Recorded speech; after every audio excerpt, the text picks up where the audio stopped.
Welcome to Disney Discussions. It has taken me 4 goes to do this introduction because I am clearly off my tits on something called the red wine. We are back for episode 11, Disney Discussions 11. I got to choose, if you listen to the last episode, we did the special spinner, and I got to choose the films that we are going to be talking about. And I have based these on our wonderful listener submissions. So for Disney Discussion 10, we asked our listeners to submit some films, to repeat in the same sentence over and over again. Awesome. I'm like a mediocre white man in a meeting. And, and so I decided to base it on the House of Mouse and nostalgia, and I have gone for Basil, the Great Mouse Detective, and it is Basil, the Great Mouse Detective, no matter how much the internet just wants to tell me it is just the Great Mouse Detective. That's bullshit. And The Rescuers. I was just going to start talking about them, but actually, it's the usual people here. Me, Dan, Mike, Megan. We watched these 2 mousy films. Squeak, squeak, squeak. I've had 3 glasses of wine, everyone. It's going well. Where do we want to start? I think we should start with... Wait, actually, first, before we start, let's do a quick vote. Which one did everybody prefer? What was everybody's favourite? Basil. I don't know. Basil. I was going to say both, but I was leaning probably on Basil because I love Sherlock. But was it really Basil? Yeah, I think so. They're pretty even for me. I'd say it's about 1% in it, maybe. Right, what happens in The Rescuers? They save the kid. Okay, so this is why, because Megan can't remember. Do you remember they saved the kid? There's that girl who's being like abused. Oh, yeah. And there was the alligators, and they were in like the bayou, and they had that weird. They had the albatross, the mosquito that was he's the little boat. The greatest character in cinema history. Yeah. The mouse is drinking moonshine. Yeah, love it. Yeah, absolutely love it. I don't know. Yeah, I liked them both. There you go. Okay, so me and Megan seem to be a neutral on both. For different reasons, I like them each. What I loved about both of them is how short they both were. When They're I went so on them, short, loved it. Hour 15, plus including credits. God, could almost watch these both in one night. And I still fell asleep. Well, we're going to start with my favourite then, The Rescuers. That was my favourite out of the 2. I mean, I thought they were both fantastic, but Rescuers was my favourite. It was also the one that was released first, 1977. Great Mouse Detective was 1992, which is weird because it felt very I've got 80s The Mouse Detective as 1986. Oh, why have I got 1992? There was a game out that was also Basil the Great Mouse Detective. Could it have come out on VHS maybe, 92? Or... Could have done. Oh, I think that was the name change. So my notes are bullshit. So this is going to be great. Okay. So 1986 is still Rescuers came out first, which makes sense because I was like, Basil the Great Mouse Detective feels incredibly 80s to me. But let's start with The Rescuers. Let's start with you, Dan, as it was your least favourite of the 2. What were your general thoughts about it? I think it's still very, very good. I think it's really strong. I like the music. I like the story. I like the unconventional leads. They're not the kind of like classic heroic leads you would see in a film. They're mice for a start. Yeah, what can 2 mice do? What can 2 mice do? And again, they prove that old cat with a mustache wrong. Rufus, whose name was. I really enjoy it. I think the villain's good. I think it's a really like horrific, horrible villain. I think it really sent me back. I think I watched it the other year for me and Natalie's kind of the Disney Discussion Zero, as we call it.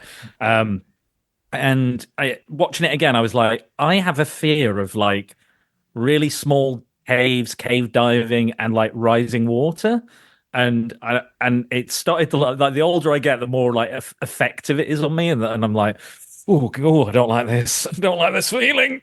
But also, I think it's the first time I would have seen like child abuse on screen as well, like child endangerment, child abduction.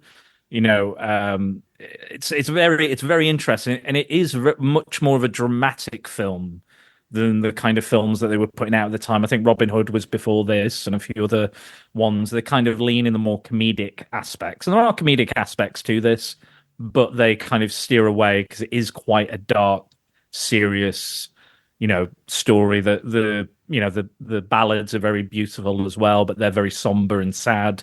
But but no, I really enjoy it. I think the action's good. I like the alligators in there. I like the kind of the international aspect to it as well. Like they're at the UN and you see all these different cultures coming in, and I won't comment on how they're represented because I can't really say how well or poorly they were represented at the time. I'm going to imagine pretty poorly, I'm going to say, or pretty stereotypically. But again, it was something they probably didn't do that often back then anyway. It was nice to see, even back then, that they were at least attempting stuff like that, representation in some form, good or as bad. And I'm sure we'll talk about Basil as well, with some representation. But no, I think it's a Disney classic. I think it's really fun. And again, a bit more serious. And again, I think both of these films have some really good child actor performances as well. Because I think kids can be annoying in kids' films. Like certain kids can really piss me off, like bad kid performance. But I think both of the child performances in this, as the main little girls, are really, really strong. So even though it's not my favorite, it's not my preference, I still think it's a Disney classic easily. It's so dark. I forgot how dark it is. I was watching it and I was like, I used to watch this on repeat as a kid.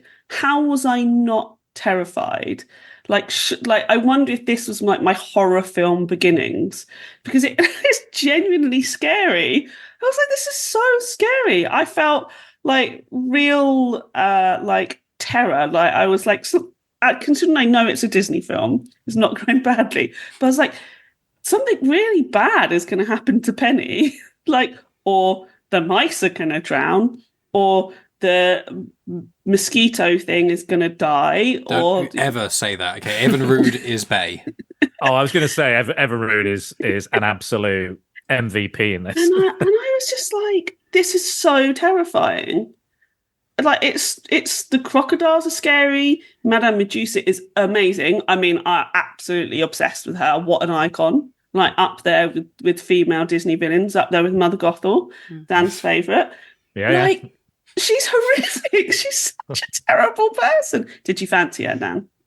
Madame Medusa or Mother Gothel? I did not. We know you fancy Mother Gothel. I like Mother Gothel. I don't fancy Madame Medusa. I think she's a little bit too evil for me. Like, just a little not playful enough for me. Like she's out and out. She doesn't have a song. You know, there's not... Well, Gothel would have been an abusive relationship with you, but there'd be the highs and the lows, whereas Medusa would just be the lows and the lows. Okay, so Madame Medusa, like Mother Gothel's my kind of, cougar MILF type lady that I meet, and then Madame Medusa is my ex-wife. Nice. And I think, and actually the animator who, because initially they were thinking about bringing Cruella de Vil back as the villain.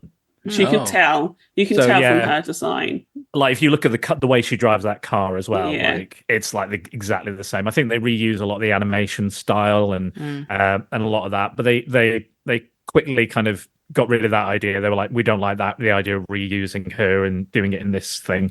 But there is a lot of DNA of Cruella de Vil in there, and I don't think that's a bad thing. But yeah, she's really a horrible person, and I like that she blames when everything stops working, even though she's rubbish at using the devices. She's always like, "What's wrong with this thing? Why is it not working?" Which I love as well. I think, just a brilliant character, but also like she's manipulative. She's violent. She's aggressive. But like when she's trying to manipulate Penny, that's when I was just like, you're just pure fucking evil. Especially when she said like, when she says, "Who would adopt someone like you?" That's when I was like, that's why I was like, nah, you. And again, I've heard maybe parents say that, not maybe to me, or maybe to me in some respects, but I've heard people talk like that to other people, and I despise it. I hate it. So that's, I think, why I don't find her like Mother Gothel. There's something underneath, some joyous underneathness to it that I like. But Gothel would like caress your face and then slap you, whereas like Medusa would just bone crunch your nose. And you're like, I'd be the Mr. Snoops in the situation. I'd just be. I was going to ask, absolutely. Did you find yourself partly in Snoops? Is there a No, part but of you that you're like, you know what? I want to be Alternate universe. There are balding, few wrong turns. Fat, short, poorly dressed man who loves his fireworks. It was mainly because you were talking Really about. loves fireworks. It's because you were mainly talking about Medusa and stuff, and like running around with all the inventions and things that she didn't understand. That's what made me think of you. Like when you were really thinking about it, it's like, would I have Medusa? No, no, not Medusa, not my jam. But like as you said, it was like ex-wife almost. Yeah. And it was like, well, that's when I was like, are you saying that you would have potentially in another life? I was going to say the behind the scenes of her creation was that the main animator, the head animator, he based her on his ex-wife, who was related to Disney. He was a relative. She was a relative of Disney, like a cousin or something. And Disney didn't really didn't think much of her either. So they were kind of bonded over that a little bit. But yeah, so yeah, it's an interesting character, and she went on to influence, like you said, Mother Gothel and characters like Ursula. She makes me think of the person from Chicken Run. Oh yes. Because they've got a similar dynamic as well, haven't they? Between the like sidekick, I suppose. The oaf and the sort of pointed the woman. Strong evil woman and the like gullible buffoon, so to speak. Yeah. I was thinking like the Queen and Nathaniel in Enchanted. But at least at the end, Nathaniel like learns that he has to respect himself a little bit and not just follow her around. That would be one for. So maybe you're Nathaniel from Enchanted, Dan. I do need to learn not to follow women around, not in a creepy way, absolutely not in a creepy way. Well. By the way, is that who is it in? Who's the Amy actor? Adams. No, Timothy Spall. Yeah, Timothy. What Spall. else has he been in? Is he the one from Peter Hairspray? Pettigrew. He's Harry Potter, Peter Pettigrew. No, that's James Marsden.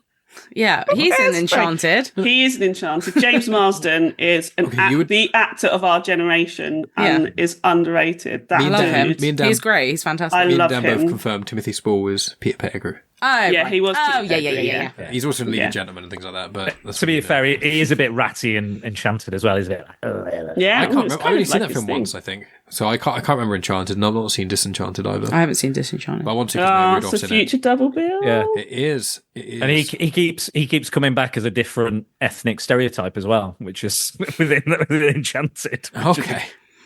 It's like, I'm back and I'm now Italian. I'm now a Russian cab driver. I was like, okay, right. Interesting. But it's very much in a reflection of the old Disney films and their true. No, you are right. tropes. It's to be like, this is clearly like a mocking of those things that Disney used to do in films. For anybody who hasn't seen Enchanted and suddenly thinks like it's a terrible racist film. I mean, don't worry. That we can go into that when we do an Enchanted podcast. Because I have one big gripe about that movie, but that can wait. Teasing. But also, can we just shout out to Medusa's beige bra? I think we all need to shout out to her beige bra, which is the star of the show in the car driving scene. And I was like, representation for the beige bra, which like at some point back at that time, I imagine every single woman owned. And I was like, shout out. Because it is a beige bra representing a type of bra, or is it just the colour? I don't think we have time to talk about bras. I know differences of bras. I just didn't realise that the colour beige had any more significance than any other colour bra bar white. Well, I mean, it's like boring, isn't it? It's ugly. It's boring. It's ugly. Yeah, like it's not a sexy bra. No, if you describe represented by like a like lacy black bra or a red bra and like a good girl, right? Like so a fully covered white bra. Like I'm a good girl. I would never wear black lace. But beige is like a very fully white. I know it's meant to be like a virgin innocence. Black is sultry and red is sultry. I thought whenever I see a white bra, I just think neutrality. I'm just like, this is saying nothing. It's a blank canvas. Well, that's what a beige one is. Beige is like boring as fuck. I don't think you know what to wear next time in the bedroom, Megan.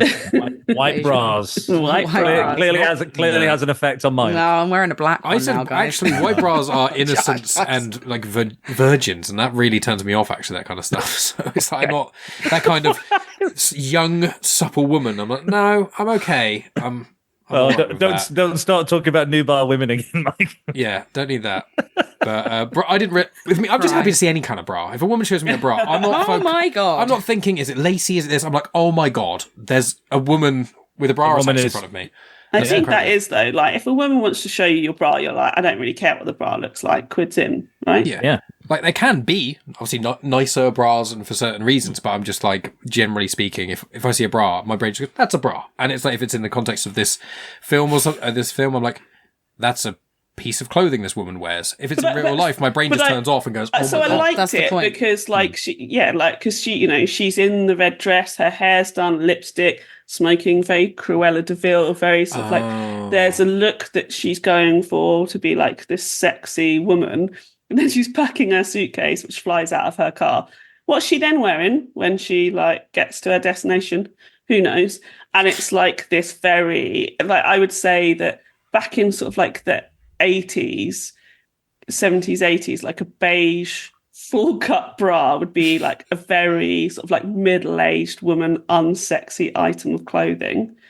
And it's like, I just loved it. I just shout out to the beige bra. I never thought I'm here for it. In this topic about two very mouse-orientated films that a bra would even get mentioned. I didn't realise that it was in the film. Didn't even notice it. But when I was a kid, I didn't know it was a bra. Watching it now, I was like, there's like a bra.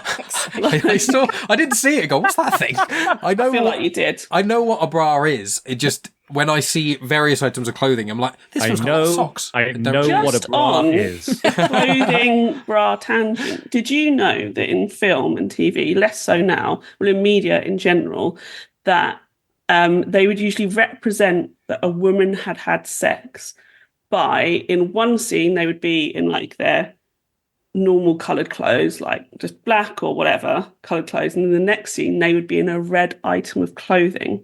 So before you could show sex scenes and stuff like that, they would then dress the woman in an item of red to signify that she has had sex. There you go. That makes sense. Because also Ron Swanson wears a red shirt once he's had sex in Parks and Recreation. So obviously they must have got the joke from somewhere. Love it. And I think there's another TV show that I've seen where someone wears a red something when they've had sex. So that makes sense. There you go. I enjoyed that. That's incredible. Thanks. What do you think of Rescuers? That's incredible. What do you think of the Rescuers? Like, I don't care. That's funny. No, I've just never noticed. When it comes to film, I'm good. I like to think I'm fairly good at reading subtext and messages, things like that. But when it comes to like the specifics of like the color of clothing that they're wearing in a specific scene, my brain just does not retain those details. My brain is very much either random small details or big loose approximations of most things. Most things I remember is a loose approximation, and I've got a vague feeling of where I'm going with it. So when it comes to films, I couldn't tell you a single item of clothing that probably almost anyone wears in any film I like that isn't a superhero film. Surely you know what everybody wears in Star Wars. I meant with superheroes, Star Wars, that sort of thing. Yeah, I know. That's not what you said, though, is it? That's true. I was thinking like Interstellar. I adore that movie. I couldn't tell you a single item of clothing anyone's wearing. Because ding. Well, yeah, I suppose that. I mean, I don't know if that's technically clothing or more of like well, it is. It's protective clothing. It's a suit though, isn't it? It's like wearing one of those. So you're saying a suit's not clothing? Well, an underwater scuba suit. Would you wear an underwater scuba suit like in public? Depends on the situation. What if it's an underwater fancy dress party? Then I'm going to go wear that. Fancy dress is the one outlier because you can wear anything to a fancy dress party. Yeah, but I've just proven your point. So my point. I've proven you wrong. I win. The metal and glass dome used for an astronaut thing is not the same as what you'd wear with a fancy dress, like a fishbowl on your head with a onesie. Very different. A fishbowl on your head? What bowl? A fishbowl. Jesus. Right. So, Megan, what did you think of The Rescuers? I enjoyed it. It was all right. Yeah. I did fall asleep, even though it is only an hour. And you've never seen it before? No, I had seen that one. If we were to do like a cut of there must be a Disney super discussions, cut, please. Yeah, it would be going, yes, right, it was fine. I did fall asleep. Like, just and then it's funny. Yeah. That's funny. I just fell asleep. It's funny. I just fell asleep. Mike. Stop touching me. Stop touching me. Why are you touching me? We normally mute those parts or cut it out of the episode. Just have the bickering. Just a super cut of the bickering, a super cut of Megan just saying things are all right. Brilliant. I'm there. Sorted. Amazing. Or what we could do is just like record that, keep it, and then I don't even have to be here. Do you know what I mean? Just I say the same thing. I've got like a switchboard of buttons, and I just say, "Sorry guys, our camera's not working," and then I'll just. Sorry, see... Megan's got parents' evening this evening. Yeah, it was alright. Yeah, it was alright. Yeah, it was alright. I fell asleep though. But yeah, no, I did get snoozy. It's because we watched The Rescuers when we were having a duvet day. So we had the duvet from our bedroom downstairs. So I got nice and snug and cozy. We've been doing it when we change our bed sheets on a weekend. Yeah, it's every other week or something. And we're like, we've got a day free, and we need to change the bed sheets. Let's just strip the bed and take the quilt downstairs. But we got down there, and it was at 1 p.m. So it was we'd had brunch. And then we started watching the film. I got up early because I went for coffee. Then Megan fell asleep. And I was like, Megan, it's basically 2 p.m. You can't be falling asleep. You're not an 80-year-old woman. Mike, that's where you're wrong. You're meant to be in the midst of your youth. You're not even 30. And you're falling asleep at 2 watching Rescuers or do a duvet. I've been a nan since I was born. We had to take the duvet off you, didn't we, and give you just a blanket because the duvet was too thick and comfy. The duvet got confiscated. And then when you got the duvet back, we had to play video games because it was the only thing you could keep awake with. Yes, that did all happen. I enjoyed The Rescuers. I thought it was good. I liked the fact that it was slightly darker. It's different. It has like that little twist on Disney. But is it? Is it Willy Wonka? Oh, is it Willy Wonka? Is it? Or is it pass? Is it to Megan so it's not too weird? Oh, I don't think it's too weird. Okay, so we got the M then. We got the M. Not too weird. No, I liked it. I think. I think we've got to remember it's 70s kids stuff, like we've looked at before with some of the Disney films that they don't want on there. It's a little bit more risque. Me and Andy covered Wizards, which we talked about, and that's a kids' film with Nazi imagery in it, and among other things. Well, Bedknobs and Broomsticks, isn't it? I mean, Bedknobs. Apparently, according to Megan, not weird, but it does have Nazis in. Top-notch movie. It is weird. It's very Willy Wonka, but I like it. So I guess there's different kind of standards, I guess, for what we consider. Like 80s kids films are still quite scary and intense, but I guess these are kind of along those same kind of lines. I think we're softening kind of as years go on, I think, with kids films a little bit. Well, I can see how this film could shit some kids up. Like there is that bit with the cave and So scary. I love being in water. I like all of that stuff, and I like being in caves. I find that stuff all interesting. But the idea of being trapped in a cave when it's flooding is absolutely terrifying. Like if you watch that, because it's I'm assuming it's a PG. It's a kids movie. Yeah, this is before 12/8 existed, which is one of the okay. reasons, because it was either kids film, which is anyone under 15 or 16, or adult film, anyone over 16. So there's all these weird. So if you show this to the wrong kid, they're going to be absolutely terrified. Shit, it's the right kid. They might fall asleep. Me. Traumatized for life now. It's ingrained fear in me. And that the whole so menacing, like the way they frame it and film it and animate that whole is so menacing. And like little fella mouse, Bernard falls in first. And like it's terrifying because he's so small compared to it. But yet even when you see it like compared to Penny and how it fills up the room, like the way they fill the screen with that and make it like really imposing. It's like I'm how old am I? 41. I was like, that's actually shitting me up a little bit. Yeah. Like it's really tense. She disappears for a bit and comes back, and it's that imagery of just like complete powerlessness. Yeah. And Bernard looks down into it, and like his face is like whatever's down there you don't see, but he's like fuck. And that bit where like Penny's just like very casually like, how did you know it was a pirate hole? Oh, because of him, the dead body. Yeah. Oh yeah. The skeleton of a pirate. She's like, oh yeah, and it's like a jump scare almost. It's like, oh yeah, that guy. And yeah, you're like seeing this pirate skeleton. There were a couple of moments in this film like that where I was a bit like, oh fuck, okay then. Is this the film? I was like, this is a kids' film. There's the one with the bats in it, isn't it? Rescuers. Yeah, the ones that were going after the mosquito. Yeah. They were scary as well. Yeah. Is he a mosquito? Is he a firefly? Dragonfly. Mosquito? Dragonfly, thank you. Yeah, I think it's Getting my insects wrong. Dragonfly. His wings make him. I'm surprised I like him, so I don't like dragonflies. How dare you? No, I hate them. We'll talk about this later. Talk about Dragonfly gate later. I mean, Mike, I just wanted to ask one thing, because one thing got on my nerves, and I wonder if it got on your nerves, because I feel it's something that would get on your nerves in this film.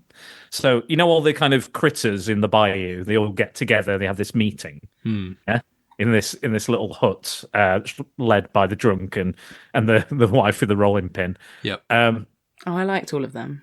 I like them, I like the characters, but all of the other animals are not to scale. I said something. rabbit. I said something like that. Yeah, because I was trying to figure out what fucking animals they were. Yeah, because the rabbit has the face of the tiger from Robin Hood, but the body of the rabbit from Winnie And the there was Pooh. an owl. And the owl The is the owl- same as the owl from Winnie the Pooh, but just shrunk a bit. Yeah. The one that had the rolling pin. What animal was that? I thought it was a gerbil or a hamster, because I don't think it was a mouse. She was way... She's wild, so I don't know. Do you have wild gerbils and hamsters? Technically, all things were wild before supposed to be a humans. mouse, but I found that like Oh, that was weirdly. hamster-like. I found it like weirdly disturbing. I was like, these creatures seem really off. Do you know when like filmmakers do things off on purpose to make you as a viewer feel like disturbed? But like clearly they did that accidentally in this film. Yeah. It's reusing footage. I think because the rabbit's face isn't like a rabbit. It's the nose of the tiger. So you're like, the rabbit doesn't look like a rabbit. It almost looks like a human rabbit. It's very weird. But I thought with this film, though, I enjoyed it. I enjoy both these films fairly evenly, I'd say, for different reasons. I think this has more of an emotional, more human beat to it, whereas The Great Mouse Detective, it's got the human beat to it because it's similar. You know, it's ironic that these two big mouse films are actually really about children either being kidnapped or, you know, losing their families or something like that. Yeah, and then some sort of a protagonist that doesn't know them prior kind of coming in and saving them. But Basil the Great Mouse Detective is a lot more fun and a lot more fast-paced and fast-talking. Let's go, not Watson. And whereas The Rescuers obviously is a lot more kind of like the what are we going to do? Really bad stuff is happening. How do we help? You know, and it's kind of like you get a bit of that with the not Watson character in not Sherlock, Mouselock. But it's just one of those things where Rescuers, as you guys said, it's quite dark. There's a lot going on. And Evan Rood is just the best. I could watch probably an hour of just him just going and going and then getting tired and his little tongue, you know, anatomically completely incorrect, but a dragonfly with a little tongue and he's got a little moustache and he gets so tired and he's like, and he's like twitching as he's trying to go. And I'm like, I don't know what it is, but I love you and I would kill anyone for you. Wow. I love Evan Rood. Not you though, or Willow, or Cat. Maybe the little noise, the noise of him as well, like his little noise when he gets all so good, and then when he's all pepped up and it's like, like oh yeah, because he drinks the moonshine, and everyone for some reason moonshine is portrayed as not only a good thing, but it's something that grants you superpowers. It's like 90%. Yeah, because I was when he drank it for the first time, I was like, well, that's definitely alcohol. I know that's got alcohol. XXX on it. But then obviously with the accent and where they are as well, I was like, Mike, is that moonshine? He was like, yeah, I'm pretty sure it is. I was like, okay. Because it kind of at some point it kind of becomes like a Dukes of Hazzard, Smokey the Bandit type kind of adventure, like the Good Old Boys kind of thing, like yeah, you know. I don't know when it became that, but I was fully on board with this kind of like I don't know what the politically correct term is for like Southern Americans, but yeah, it was brilliant. I was like again, completely all out of scale, and I didn't like that. Once they were outside, it was fine to a degree. I think they were a bit more amply sized, but yeah, when they were in that hut, I was like, get them out of that hut. It makes me feel weird. It was like, because it's like a mirror room. Like with like something like Robin Hood, obviously they're like anthropomorphic. It makes a bit more sense that they're all kind of sort of equal size. But in this, they are in relation to humans, in relation to the human world. So they should be as such and size that way. Like there could have been a lot of interesting ways, like they're all sticking their heads in the little hut or something. Like there's a way you could have done it, but again, I think you're right. I think they reused some animation. I think. Yeah, it's a cool film, and the pacing's quite good again because it's quite short. It's really nice. It doesn't really waste its time, and it goes quite fast. I find really a lot of the time there's periods of films where it's weird because you get really old films are like 3 hours long all the time, and they just take forever to do everything. And then there's and then there's a period of time where they're like, you know what, we can actually condense all the storytelling down. We can make it way cheaper, but make basically the same amount of money. Let's do that. And then less money on, you know, future production costs like VHS tapes, etc. But it's just like, hey, we can save money in all kinds of different places. Let's do this. And then more recently, I think post the 2000s, there's the odd film that was longer or shorter, but generally most films were, 90 minutes to 2 hours. And then recently people have gone, people watch a lot of series, so let's just make every film ridiculously fucking long. And you're like, I don't want every film that's slightly dramatic to be 2.5 minimum hours.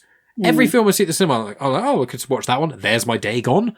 Oh, look, the new, I know Nolan always does it, but I'm just like, I don't need every film to be that long. And they just do such a brilliant job of introducing the characters straight away. The loose love connection between them is pretty weak, but once you kind of get over that, it does go quite nicely, because the romance stuff is always kind of dropped in a little bit, but it's not like, I liked that the Guy Mouse Bernard, if that's his name, I can't remember. If he really, he doesn't like look at the woman and his eyes turn to big love hearts and he follows her around. It's not that. It's like she likes him and he's kind of resistant at first. Like, why'd you like me? I'm just a janitor. I don't know what I'm doing. And she's like, there's something about you I like. Let's just kind of go on this little adventure together. And they just steadily, pleasantly just get closer. And there's that really nice scene where they fall asleep on the albatross and she just kind of leans on him and he kind of looks and then smiles. And it's like, that's so nice and subtle. It adds very little to the story. And the fact you can have these moments in a film that's under 80 minutes. And sometimes I can watch a film that's 3 hours and it has to be like, there's romance going on. Okay, I get it. No, but there's romance here. Yeah, I get it. Romance. Half an hour. And you're like, I don't wind it back. This film, I think, uses its minutes carefully, I'd say. Perfect segue into what I wanted to discuss before we moved on to Basil, because I want to do a comparison of the leads. The two leads in this film, Bernard, the janitor at the Rescue Aid Society, and then Miss Bianca, the Hungarian representative. Hungarian, that's what she was. Yeah, how did you... I do kind of want to do a comparison, so let's maybe talk about these two leads and then go straight on to Basil. Like, how did you find these two as leads? Because I loved it. I loved that Bianca took charge, but was still, like, vulnerable and still a bit scared. For an animated mouse in a short film, I was like, this is a really well-rounded female character, which we often don't get in and in the mid-70s. Yeah, right? Yeah. And their strength wasn't sort of strong lead characters. Their strength was working together, having empathy, wanting to do the right thing. And I was actually sort of a bit discombobulated by that, because I used to watch this film loads as a kid. I've not watched it as an adult. I tried, I think I spoke to you guys about it a couple of Christmases ago with my daughter, and she just wasn't interested at all.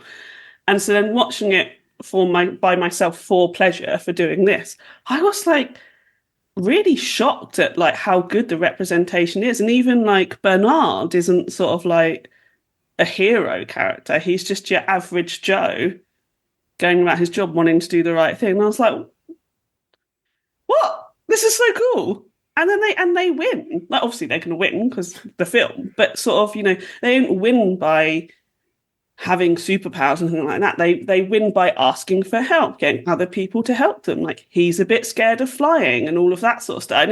And yet it all just works so well. And I thought that was extraordinary for a film of its time, and to have these leads, and that he doesn't take the lead. Even at the end, she's more adventurous, and he's like, oh, can we get a train? And it's I'm with him on that because I hate flying. So I'm Bernard, you and me, mate. We'll go. I hate flying together on that bloody albatross. Yeah. Jesus. Every crash landing, neck first. But it's also nice because they're equal. I find a lot of the times when you've got a duo that's a male and female character, that it's either you see with Madame Medusa, it's someone who's really strong, and then they treat the male sidekick as kind of a flimsy, pathetic side character. And then obviously the other way around is that they're macho and suave, and then it's the damsel in distress. So it's nice that they're equal to each other and they're both doing a good job. And they're both different as well. And that's kind of the thing. When I was younger, I remember hearing opposites attract, and I was like, that's rubbish. And it is rubbish for in part. Basically, it's almost everything is moderation is the solution.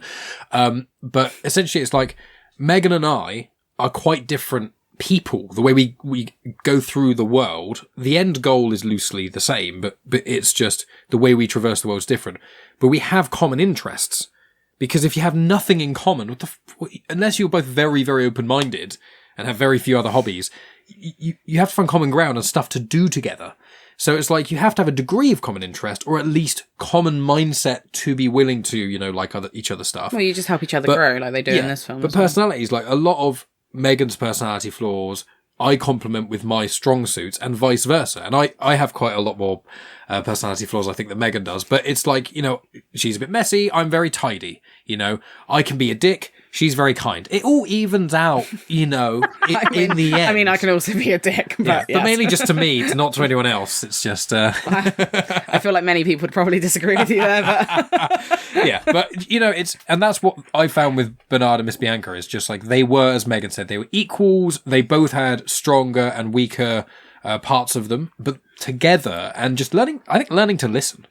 Like, that's a really big part, and that's one of the follies. I know we're not quite comparing, but with Basil, obviously Sherlock historically never listens, apart from once, normally per case. But with the Rescuers, it was just like, they both had ideas, they both listened to each other. There was never I don't think there was any like conflict or dissonance between them as characters, was there?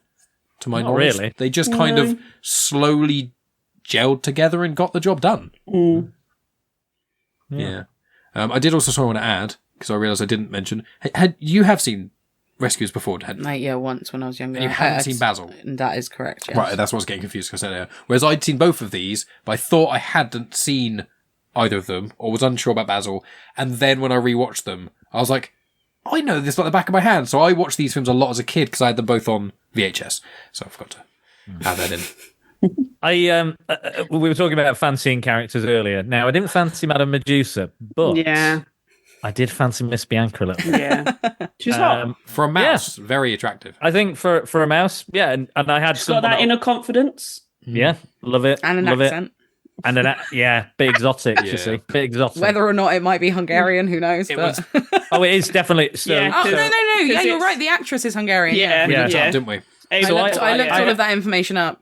Yeah, so I actually thought it was Jar Jar Gabor, who's very famous for having that kind of voice and that accent. But actually, it's her sister, Ava Gabor. And she will turn up in another Disney film I'm sure we'll tackle someday. Yes. That Mike likes us to mispronounce or pronounce correctly, however he wants to pronounce the other it. day as well, and I can't remember What was the film? Everybody wants to be a cat. Oh, Aristocrats. The Aristocats, yep. You can't pronounce it. Yeah. You can't pronounce it. You said Kratz. Me?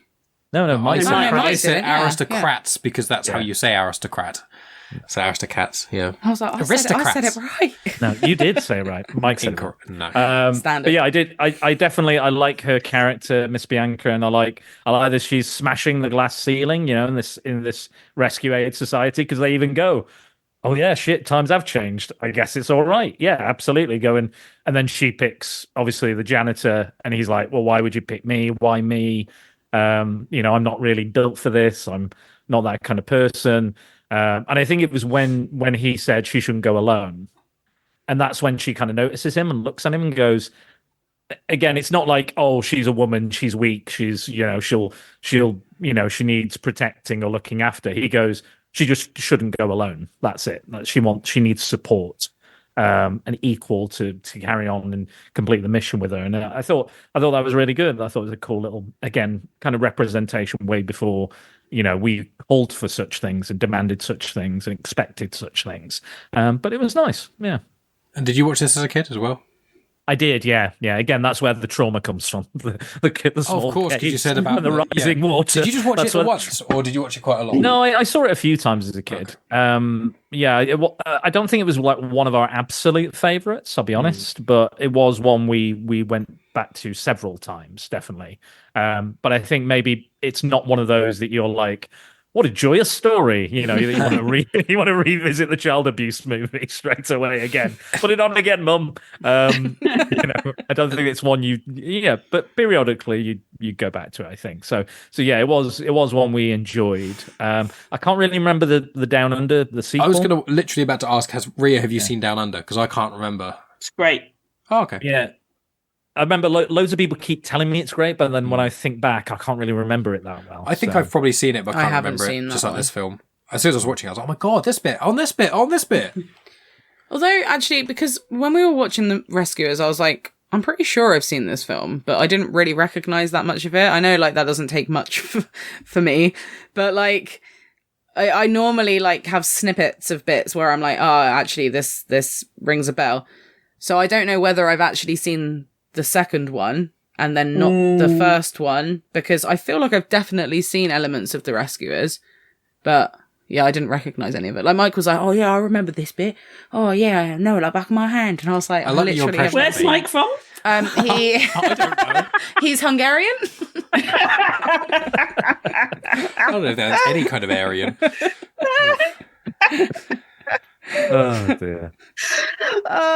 Okay, so let's talk about the leads in Basil, the Great Mouse Detective. Thank you very much. So, Basil, did you watch this as a kid? I never saw. Oh, Oh, yes. I never saw it. No. Really? Well, again, maybe. Maybe. You have already said it, so I don't know why I'm suddenly all like, I've oh my been God, asleep for 25 years. Because you have already revealed that you've never seen it. Yeah, no, I'm pretty sure I've never seen this film before. Megan is the real Sleeping Beauty. I Yeah, think. oh, lovely. Because Hey, I Dad, come on. didn't realise as a kid how hilarious Basil is. Like, watching it now as a grown-up, I'm like, what they have done with his character is absolutely hilarious. He's so insufferable. I love it. Like, but in the best way. They've done it in such a comedic way, as in, like, you're watching it as an adult and you're like, brilliant, I get what they've done. I get what they've done with this trope. But as a kid, like, he was funny, but I didn't understand, like, the same type of funny now that I've grown up. And I was just like, again, I was like, this is so good what they're doing, because it's like farcical, basically. And I was just like, brilliant. Like, as a grown up, I mean, again, I don't think my daughter would watch this. I don't think she would, like, really have any interest. She'd just be like, this mouse is being Willy Wonka weird. And just be like, can we watch something else? But I was like, he's so hugely entertaining. The bit when they're caught in the trap and he's like, oh, I cannot believe I wasn't cleverer than Ratigan. And I was like, we all know someone like that. One. And two, like, it's such a great take on that Sherlock Holmes, who is often insufferable and not in a fun way. So I just, like, yeah. So I sort of really enjoyed the sincerity of the rescuers compared to what they're doing with Basil. How did you all find it? Yeah, is it all right? Yeah. Sorry, I could hear background Don't noise. put words in her mouth, Rhea. Let it come through. We can't have a supercut if you say it for her.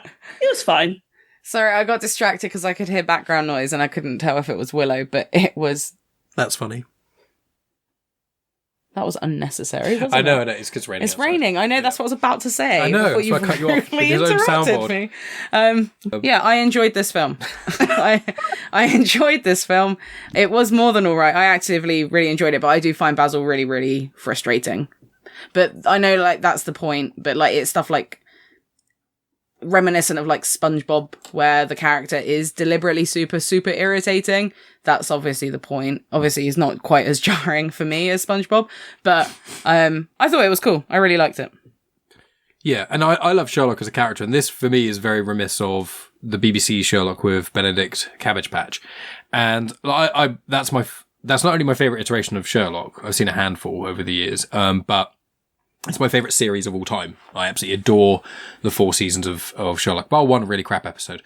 But aside from that, and I found that this was almost like a precursor, because I think in the BBC Sherlock and this, you've got this character who is insufferable, but there's little tiny moments where he does have a heart, even though he's a complete prick.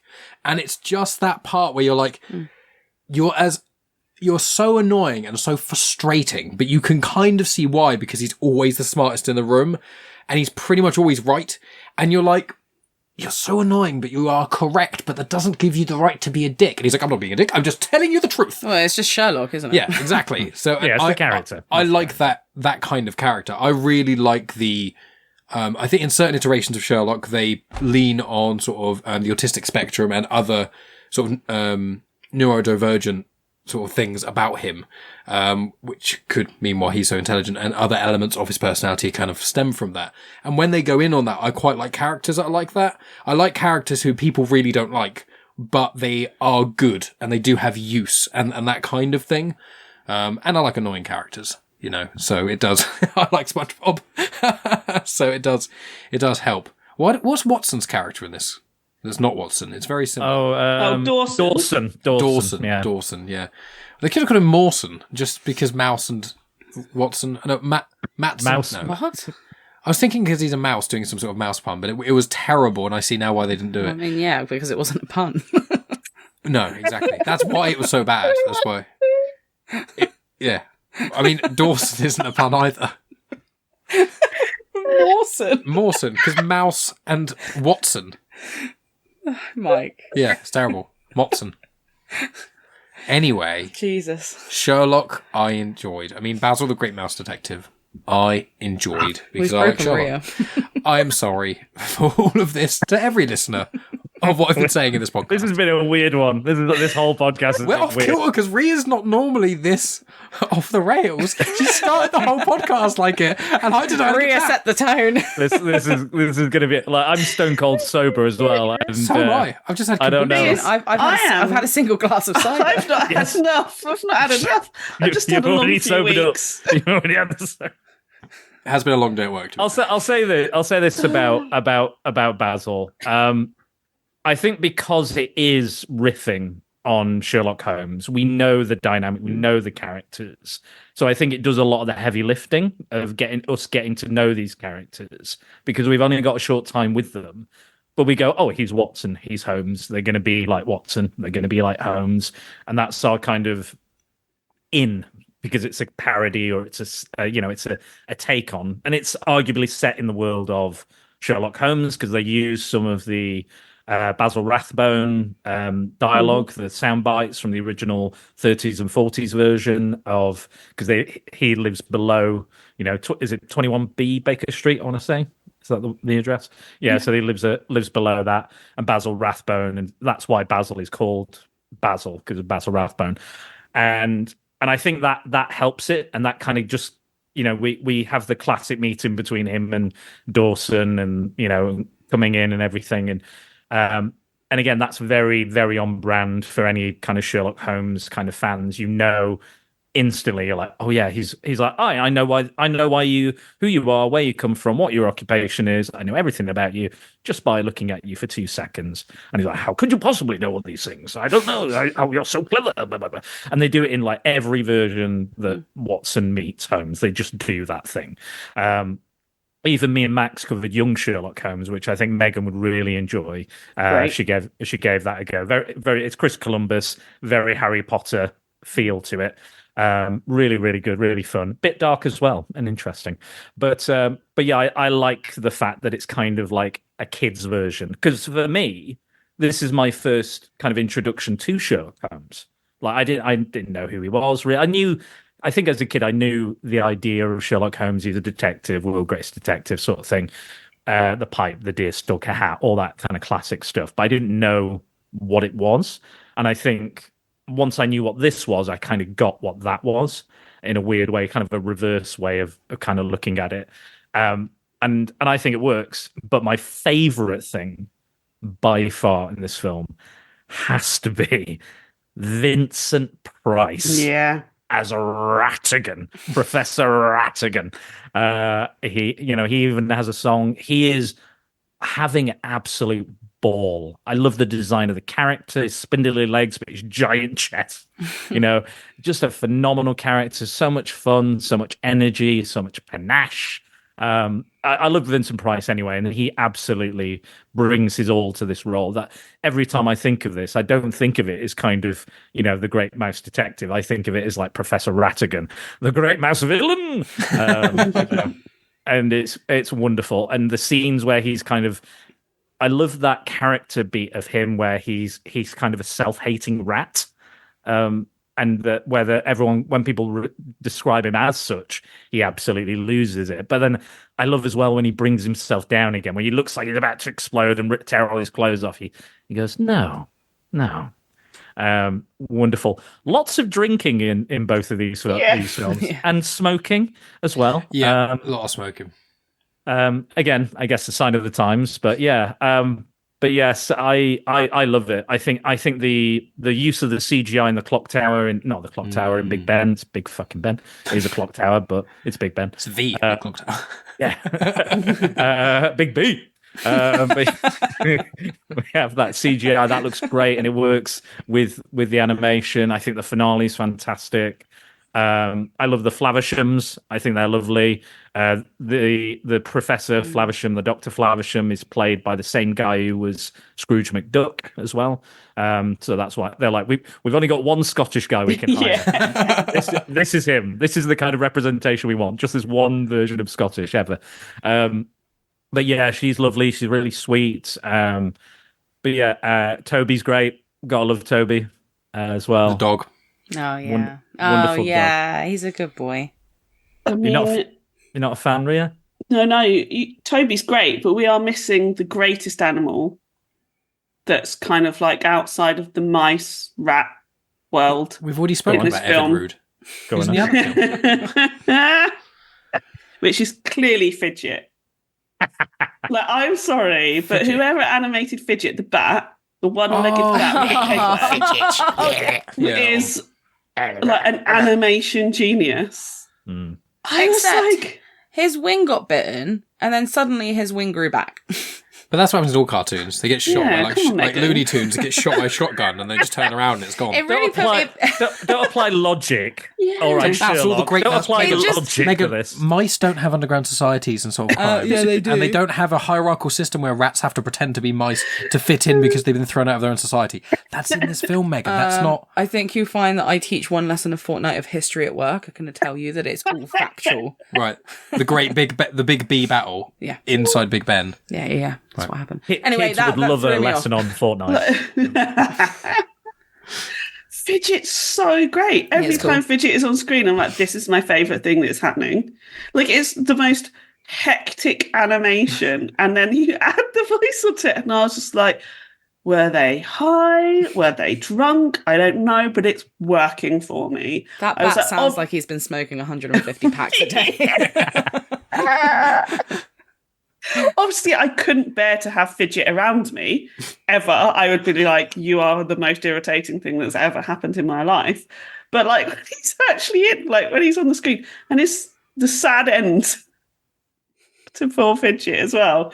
I was like, I was just having the most fun every time he was on. I was like, I don't know what is going on, and I'm okay with that. I think this film is a film that puts fun first. Yeah, I think that's the number one thing. It's like, here's how can we do a fun, kid-friendly Sherlock, and have a ball with it. And there's songs, and it's one of those things like when the songs were in this film, I was like, I don't remember there being songs in Basil the Great Mouse Detective, and I was like, and they're good. What? The Ratigan Really song's good. genuinely a banger. And I I'm don't like, remember it. it's I can't know how it goes, so I'm not even going to try. But it's when they were swinging inside where they first kind of It's meet like a him. cabaret. He's drinking, Yeah. drinking. Sorry. And he's I saying know, how he's thinking the of greatest mouse or whatever, isn't he? And Oh, he's- yeah. And then someone says, yeah, and the drunk was like, yeah, and he rhymes like something with and rat, and everyone's like, what have you done? And that's when he does what Dan Did you mentioned. call me? So good. Although Dan did just point out the weird sexy mouse that's in the middle of the film. They almost cut that as well because it was too sexy. I thought Why of is Bugsy there a Malone. sexy mouse? Now I've said sexy mouse sounds weird, but I thought of Tallulah from Bugsy Malone, that kind of character. I was like, oh yes, which obviously I suppose is a nod to lots of films before that with actual burlesque people, but Was this the film where there was a super racist mouse, or was that the other film? Oh yeah. Because Very I was briefly. like, I think Mike looked away at that point yeah, because I was like, water or something. did you just see that mouse? Did you see And that? he was like, Extremely what? racist caricature. I was like, yeah, I'm pretty sure I just saw the most racist mouse. And Mike was like, what? And I was like, okay. We didn't even rewind it, but I was just like, I'm glad, okay. No, obviously I'm not glad, but like, yeah. Okay, Yeah. there was. So it wasn't just a figment of my imagination. you forget the majority of the rescuers, but you remember the racist mouse. Yeah, because it shocked me. Yeah, exactly. It shocked It's me as well bad. because Yeah. it shocked me because I didn't remember it, and then when I revisited it, it's literally the first time. Unfortunately, you see Basil. He's in a disguise, and it happens to be a very, very horrible racist caricature. I think what it is a reference to. I think it is a reference to Charlie Chan, who was who was a Chinese detective in the 30s and 40s, very popular character, most often played by a white man. I've heard about that. Yeah, I think it most because it was a really popular franchise for a very long time, and I think it's a reference to that. I'm not saying that means it's okay at all. Absolutely not. I think that's where it's coming from, because that's kind of around that Basil Rathbone era of detectives and films and series of films and stuff like that. So I think that's initially maybe the idea. But yes, you are right, Megan. Everyone else is correct. It's horrifically racist, but it is only for a second. Luckily, it takes off the disguise quite quickly. Thank God. Thank God. Yeah, well, I think the things that I remember is when Dan mentioned about the fight in Big Ben, and when it happened, I was like, it was like someone had like neurons in my brain, like pathways would reopen. I was like, holy, I remember all of this. It's coming back. But I also thought that the microscope part was really cool. When you looked in the microscope, I was like, this is just a really well made film for the most part. And it's another one where it's succinct. The animation's really, really cool. I love I don't know if Disney created this, but like the whole background foreground thing.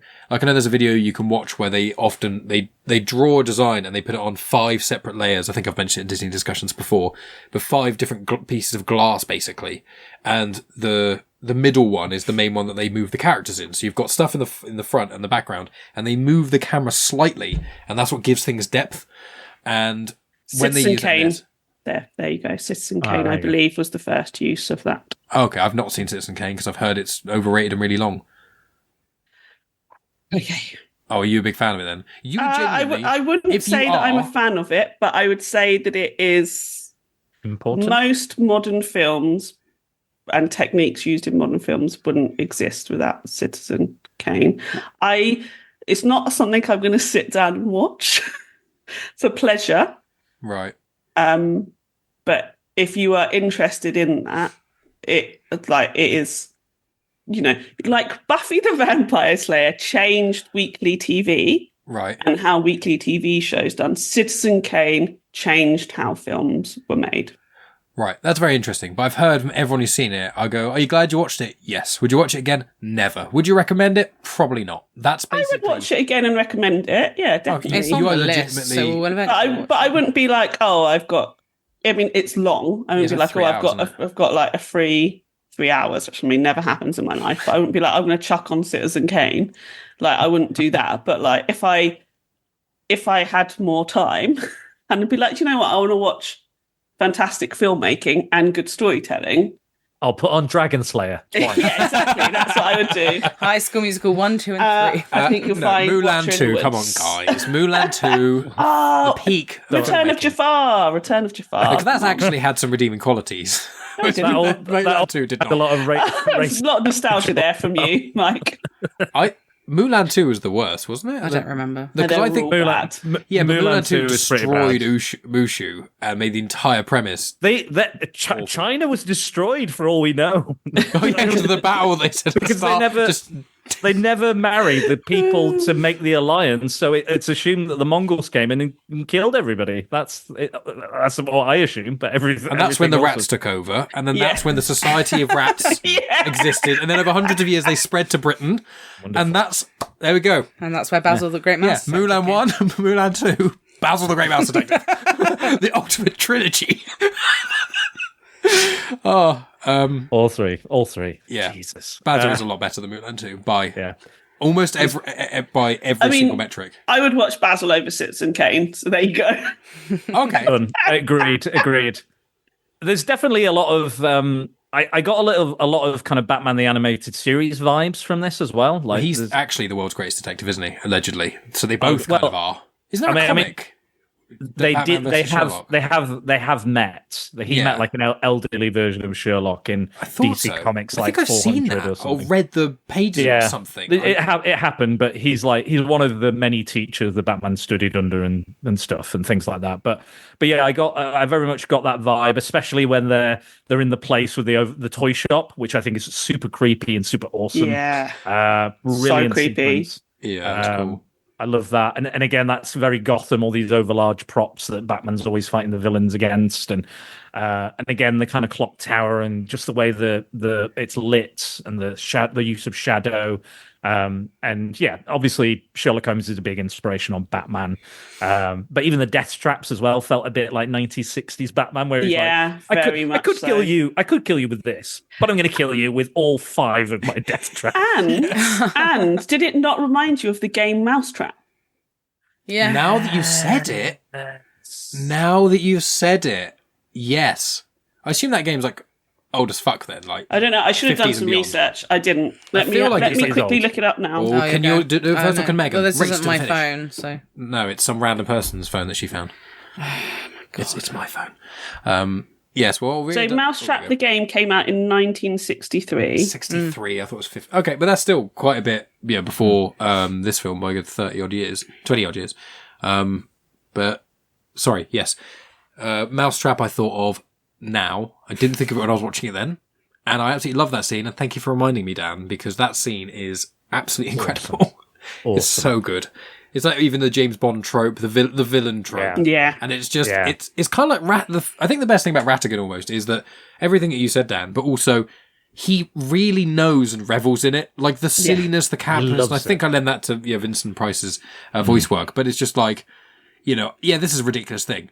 So I'm going to make it even more ridiculous. Yeah, I'm going to do it 5 times. And you're like, this is so over the top. And he is like such an over the top character. And as you see, he's always trying to repress himself down. It's like these little moments of kind of getting the anger out. And in one of them is, let's kill you with 5 different ways, including just a mallet. Not only will I kill you 1, 2, 3, 4, 5 different ways, I've recorded a song myself. I love it. Singing. So extra. Loved it. I was like, Pressed it on dude. vinyl. Oh. Yeah, I wrote that down. Ratigan presses his own song onto Beautiful. vinyl. I mean, it's a smart idea. He's got places to be, hasn't he? He's a busy man. It's before Spotify, wasn't it, or SoundCloud? Don't forget also that there's a picture a photo that's been set up. I love it. I forgot that as well. him so And much. that bit, he does it, and then they're like, "Smile, everyone." That whole moment. I fucking What a love that. villain. He's so good. And I also want to point out, we all know, I don't know if we've discussed actually my dislike of puppets, right? I don't like puppets. I'm I don't well like aware. Pinocchio. I'm well aware. Pinocchio can get in the bin. Get lost, Pinocchio. My dad Jog on. makes puppets as a hobby. Wonderful. Wait till I my can't go to his house ever.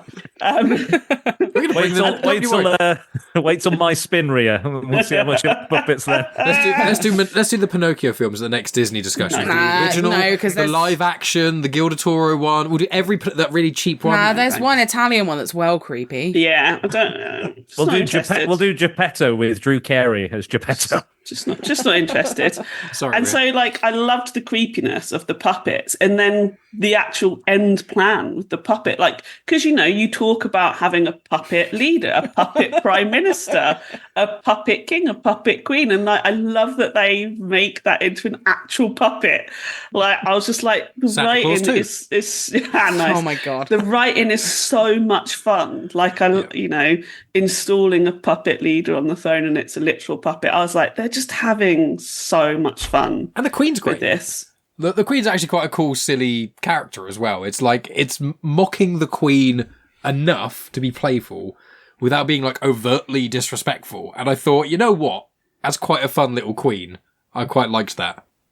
I love when he gets out his list of demands, and his first one is like, "We must tax the old and infirm and the children." And I was like, all the way down. I'm pretty sure that's the same manifesto as the Tory government. But I love that, and I love that suit he has with all the medals and the crown and everything. I love this character so much. I just really love like proper joyous villain. Like he enjoys being the villain, like Mike says, and he's having so much fun with it. Just glorious. Do you have anything to add about Ratigan, Megan? No, I like him. He's alright. I just like when it gets to these bits where people have like said their piece or like whatever. I don't have. So My Megan wants to brain go doesn't first have that much every information single to. time. Can you stop interrupting me so I can get a sentence out, please? I'm sorry. This is part of the reason that I have nothing to say because I lose my fucking train of thought. Choo-choo. I don't remember what I was going to say. I liked Ratigan. He was cool. I think he's a really cool character. He also makes me think a bit of Hades from Hercules. Yeah, Yeah. same here. Yeah. Absolutely same vibes. What about the cat? Because he bursts into like flames when he gets angry. Yeah, and then he's like, cool. Yeah, he's cooling it down. Yeah, but yeah, I see that a lot. Yeah, I enjoyed it. Well, the cat. What about the cat? What'd you like? Rufus. Felicia. No, Felicia. Felicia. Oh, there's the two cats, I suppose. Yeah, there's Rufus. The Rufus is in the last cat, in the Rescuers. Oh, is Rufus Yeah, in the other Rufus. one? Yeah, the moustache. Which one's Felicia. Yeah, Felicia. So she was the cat that she's got the little bell. It rings Yeah. a little bell, and she And that's- comes. Oh, yeah. And eats fidget at one point. Yeah. She's cool. I thought that was a good concept. I think the concept of a rat calling upon a cat is funny. But yeah. Yeah, to feed all his like all the rats he doesn't like, or the mice he doesn't like. I did a podcast a few years ago, and it was top 5 good and bad cats in films. And I think, if I remember rightly, I did the bad cats, and my guest Shauna, she did the good cats. And I'm pretty sure Felicia made my honourable mentions. I think. I'm amazed you could do a podcast about good and bad cats. I don't think I could name 5 films. Well, if With you cat- could say the Aristocats, right? You can name for a few more cats. than Sabrina, the Teenage Witch. You've got Salem in the OG. Can I think of anything else? Right. Anything else on both of these films? Why is there a random newt in the... Right, actually, yeah, that's a Oh, here we point. go. Here we go. When I got really so you said about getting like uneased by all of the other creatures inside the little house in the Rescuers. I felt the same way when we saw the newt with all of the mice, because it's like Ratigan, a load of mice, and then just one random newt, and I was just like, because I was like, Mike, is that a mouse? He was like, and he was like, what? I was like, that one at the back. He was like, no, Megan, it's a newt. And I was like, well, I didn't think it was a mouse. There's not a newt or like a lizard. But he or was something? he was like one. I think he was maybe Salamander. on his own. It was like the only one that was not a mouse. Yeah, it was one of the henchmen, wasn't it? Yeah. Yeah, I'm trying to look online for Anyway, it. that uneased me. I was like, why is that one random? I think that might have been reused animation or a reused character model. I think Probably. I have a feeling. But we do it. I mean, there's a bat in it. You know, he's there. It's not the only Yeah, I non-mouse, suppose. non-rat This thing is going true. on. I found a picture of him. Yeah, I don't know why the newt freaked me out. Yeah. I would say Bill the Unfortunate Lizard from Alice in Well, Wonderland. I think it is It because sneezed sorry, out Mike, the chimney Mike's by got giant Alice and reappears as one of Ratigan's henchmen. right. Yeah, Mike's got a picture up, and it's Ratigan, and then there's 5 mice, and then just one newt. But that share. makes sense. He's just hanging out. He's just hanging out for fun, I just isn't want he? to show. Just want to show them. There, Oh, see? we're going to show it. We're going to There show it it. is. Oh, here he is. So there he is, right there. Look at that! Wonderful. Yeah, and there He's he is. There. cute. I'm Megan was fine like- with him, but Megan I was was like, like, why? is I was like, is that a mouse? Is that a mouse? That thing there? Is that a mouse? No, it's not a bloody mouse. Look at it. Yeah. So now we know that Mike knows what a bra is, and we know that Megan knows what a newt is. He's a We've all lizard, learned actually. something today. He's I called him a actually newt. not a newt. I He's a was lizard. wrong.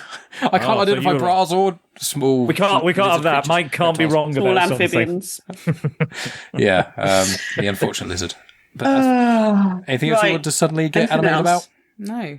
Well, I'm are we done. comparing them? Which we each preferred? Dan we sort of said preferred. that at the We beginning. said it. didn't We said it at the that start. earlier? Anyway, we said it at the Has you start. changed your tune now that you've spoken about No, it? I still prefer Basil, the Great Mouse Detective. Okay, okay. So Ria's the rescuers. I Ria's think- the Yeah, I'm rescuers. still rescuers. Yeah, Fair. I think Basil's more of a kind of rip roaring adventure. I think like the Rescues is still a rip roaring adventure, but I think it's more leans on more kind of tragedy elements, more of a tragic. I mean, that's me.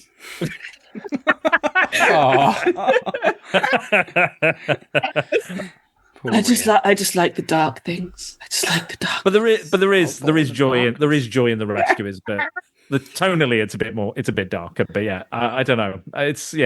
But I think they're both excellent examples of Disney doing what it does best. I did have one last bit of trivia, actually, I wanted to mention. So, Don Bluth, who we might talk about, depending on what the patrons vote for this year on my own podcast when we do some Disney-adjacent stuff. So, Don Bluth was an animator, one of the head animators at Disney. The reason in Rescuers they don't have the whites for their eyes was because Disney refused to pay for it. They said, oh, it's too expensive, that process, to do it, to animate it that way.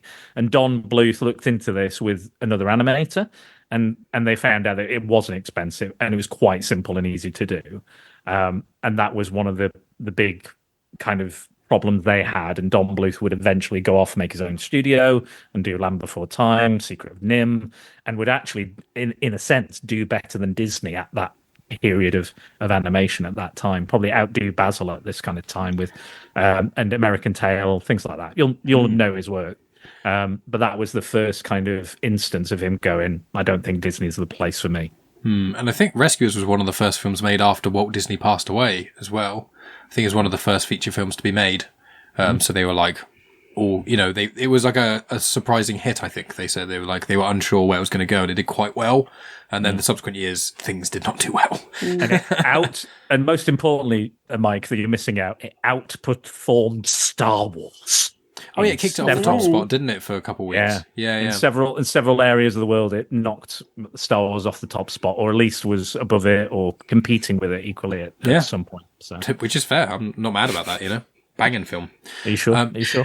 So before we tell everybody where to find us, are we going to do I've got it. I'm the ready. Wheel of Excitement? I have. Are you okay to be omitted off this, Ria? Because it's kind of unfair. Okay, no, choose me again. I like that it's the Wheel of Excitement because I tried to do that with the students at work and they all call it the Wheel of Doom because I use it to randomly pick students to read out their answers. So here we are. Wheel of The Wheel of Excitement. Drum roll. So I'll click the Do spinner. a drum roll. Yeah, sure. Yep, cool. And there we go. We'll put the sound effect in afterwards. It's going to ruin our audio. That's me just Absolutely battering on the horrendous. table. And it is Dan the Man. Oh, boo. He's going to choose something Willy Wonka Man. with. Triple Pinocchio. Here we go. Cool. I've had a few ideas. Let's have a look. You don't have to decide now. Because last No, time Ria I wasn't demand fully an sure. answer now. But I think I can give you an answer now. Ooh. I think, let's do it. So I quite enjoyed when we did when the viewers or listeners voted and we chose two films. It just happened to be one was really good, and one was not so good. yeah, John Cutt was great, and Exactly. Couldn't knock Dragon Slayer off its top spot though. Zootopia. Oh, yeah. So now Megan's coming back to us. She's caught up with the pod we did It's like, a few weeks ago. Oh yeah. I can't help it. Be nice. Yeah. Every day for Megan is like memento. It's more like Going 50 First backwards. Days. Yeah. Who are you? Honestly. I really like Star Wars. That's kind of a thing you have to know. Everyone's going to reference it. I really like Star Wars. What's Star Wars? Let me put on episode 1 again for you. Yes. Your favorite film. Your favourite. You love it. This is your favorite character. Darth Venkus. Give me all of Darth Venkus. But I do a different film every day to see. Like on Mondays is Phantom Menace Monday. But then people are like, "Gosh!" And then you go. This is your favorite film. It's called Visitor Q. Why did I like this? This is horrible. I'm crying. Anyway, back to my choices. So I thought. Because if we keep doing all the great ones, which we have done with these two, these are absolute bangers.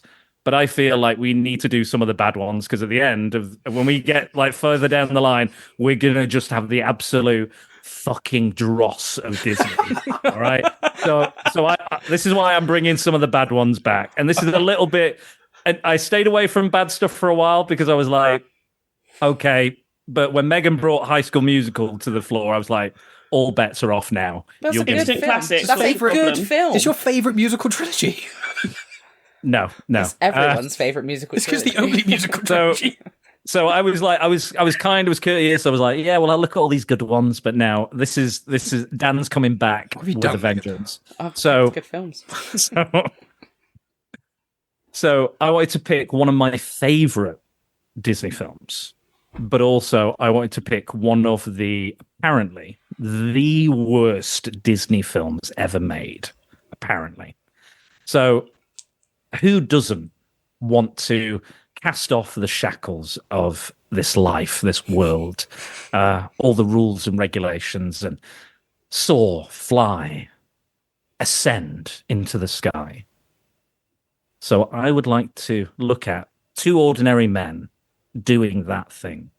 I would like to look. Mike's got his notepad ready. I'm ready to write down what the hell you're talking He's about. absolutely. I'm also like ready. two ordinary men doing that I thing. thought Brokeback Mountain. That's the gay first thing sex, I thought of. Gay yeah. sex. Gay sex. But we're going to do Saltburn. So I would like to look at. This is one Mike's been dying to look at as well, so he'll be quite happy. The Rocketeer. I almost suggested Megan watching that the other night. Look at I can't so happy, wait. so happy. Oh, I can't Never wait. even heard of it. Is that the first superhero So film we're gonna ever made, make or- we're gonna make Mike really happy, but also we're gonna make Megan really sad because I also want to watch a film that again is not on Disney Plus. They do not want you to see this. It is a film from the star of the Phantom of the Opera of the stage, Michael Crawford. It is Condorman. Oh, Condorman. Dan. Yes. Condor? That's not a Disney film, is it? It Are is you a Disney tricking film. us? In fact, I have the DVD and it has a Disney logo on it. Condor Man. I've never even heard of it. I've heard of it, but I think only because Dan's mentioned I've it. never heard of either of these. The films. Rocketeer is that? I need to see a picture. I'll get a Rocketeer. The Rocketeer, I think you might have seen. Look at Ria's face. She's gutted. She's absolutely I've gutted. got such limited free time, Dan, and this is what you're making me do with it. But you may, Yeah, I've there never may se- I've be never seen something that. to it. There may be some joyous moments in this. I mean, there's going to be some joyous rants from us all, I think. Exactly. So again, the Rocketeer, I'm a big fan of. I've not seen Condorman, but I've heard it's awful. Have you not? I've not seen it. Am I so the only one who's seen it? You've seen it. Amazing. Yeah. So you can revisit all the glory that is. I've watched Condorman. so much rubbish. I've seen it. I mean, looking at the picture. Megan's face already. She's sold. She's absolutely sold on this. Look at that car. I mean, that wingspan. I like his wingspan, though. It's a pretty impressive wingspan. I don't know the wingspan of a condor and if it is actually, correct, proportionally. But I'm sure the I film don't will think so, explore because I think that. one of the biggest wingspans is an albatross. Or an Atlas moth, which if we've you're talked talking about. I know. Yeah, Atlas moth might count because, proportionally, they have the biggest wings. I think. Anyway. I will say, his outfit is, if I could have that outfit It's now, cool. I would walk around the house in it feeling I'd go to a fucking fancy dress fabulous. party in that. That's a Right, compliment, so I one will word. give it that. See what we're There you already go, found finding a positive. positives in it. We're Right. finding the positive in it. But Dan, this what? is my idea. I like the variety of the two complete opposite ends of the spectrum of the Disney production machine. Why is his name one word? Surely that's Condorman. Anyway, where can everybody but Batman find is one- people? Batman we'll is one talk about word. this in the So next episode. Spider-Man. Spider-Man has a hyphen. Spider-Man. Spider-Man does have a hyphen. Superman has one word. Right. Batman is one word. So Right, that's probably where okay, it's coming from. so let's move on. I feel attacked. You can find me in all the usual places I've mentioned. I can't be bothered to say them right now. Or go over to Femme. We are back after a short break, and it is amazing. We've got such amazing content. Go listen. All the stuff I said that was coming up in the last Disney discussion episodes is now coming up now because we had a break. I had COVID. It was a nightmare.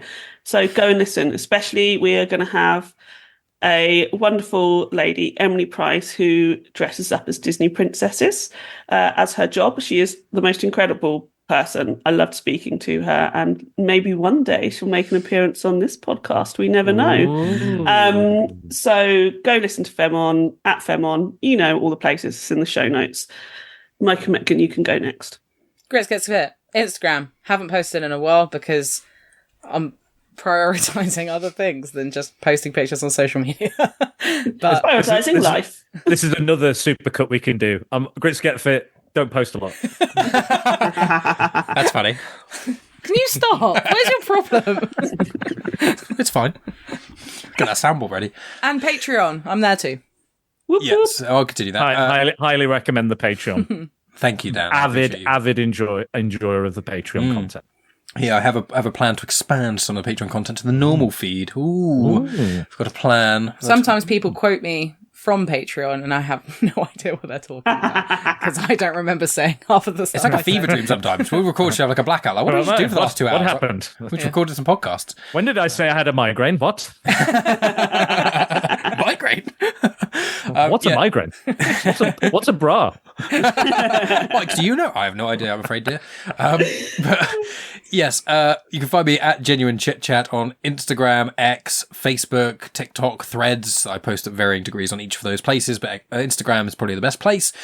You can support myself and Megan at patreon.com/Genuine Chit-Chat. At least one episode every single week of Afterthoughts where me and Megan chat nonsense, mainly about films and stuff loosely. But sometimes we get attacked by bugs partly through the conversation and you get to listen to me fight a crane fly. So, what else could you want from as little as £1 a month? I don't know. I'm not you, but it's good. And obviously all the other amazing stuff we're up to. Me and Dan are going to be collaborating this year, at least twice, I think. Probably more. Yeah, maybe more. Maybe if I don't piss him off too much in all these podcasts. If you're lucky. Maybe. If I really like Condorman, then maybe I'll have a go. And me and Megan have got some plans. Ooh. I might fucking hate it. You might shoot yourself in the foot. You might do the Chris Phelps special, where you choose a terrible film for the VHS Strikes Back and hate it. But yeah, we've got Clone Wars conversations. We're going to be recording that next week, and I think Megan's joining. That's with Matt and Dave. I'm speaking to Scott Weatherly, 20th Century Geek, tomorrow about his Moon Knight essay book as well. And then I've got a few other guest spots coming up that I don't want to talk about till I've got them in the bag recorded. But I've got lots of cool things planned for this year, and lots of fun times. And also, I'm going to pass the baton to Dan, but I will say, I support Dan on Patreon, and it's amazing. Great fun content. I love the puny pods. I love you tackling comics from like series and franchises I like the Raid one, Robocop one, Die Hard, and even the John Carter one, which was great to listen to you grit your teeth through. But yeah, I really like your Patreon, Dan, as well. So it's good fun. And obviously, why is it so important this year, Dan, for people to become a supporter? Why is that? Good question, Mike. Good question. So 2024 is for the patrons. So almost every bloody week now, I'm sending people going, have you voted? Have you bloody voted on this fucking thing?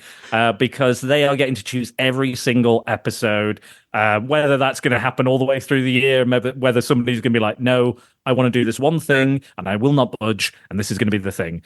We'll see what happens, but there will be at least two polls a month, I think, at the minimum. Mike is going to be in the next poll for his podcast. I won't reveal what his choices are, but there's two interesting choices. But the recent one as well.